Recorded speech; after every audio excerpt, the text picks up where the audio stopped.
প্রথমত তারেক জিয়ার 31 দফা দাবি আজকের এই দিনে আমরা ঐক্যবদ্ধ হয়ে ওয়াদা করছি যে আমরা বাস্তবায়ন করবই করব।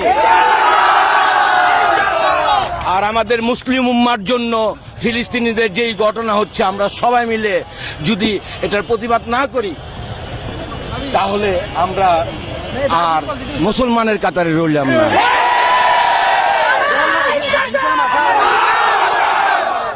আমার নারায়ণগঞ্জবাসী, আমি যদি আমার নারায়ণগঞ্জবাসী আমার শরীরের চামড়াদা জুতা বানাই দেয়, আমি নারায়ণগঞ্জবাসী ঋণ কখনো শোধ করতে পারবো না।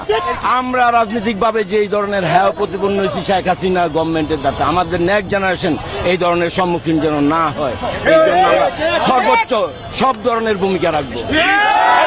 আমি যদি এখানে শুয়ে পড়তে পারতাম তারপরে আমি বলতে পারতাম হ্যাঁ, এই অনুভূতি আমি এখন গিয়ে আমার মার হাতে ভাত খাবো, এটাই আমার সবচেয়ে অনুভূতি। সর্বমূল্যে এই প্রশাসন, আগামী দিনে এই প্রশাসন থাকবে। আমরা এই প্রশাসনের সহযোগিতা করে একটি নতুন প্রশাসনের মাধ্যমে মানবতার ভিত্তিতে সবকিছু রক্ষা করব।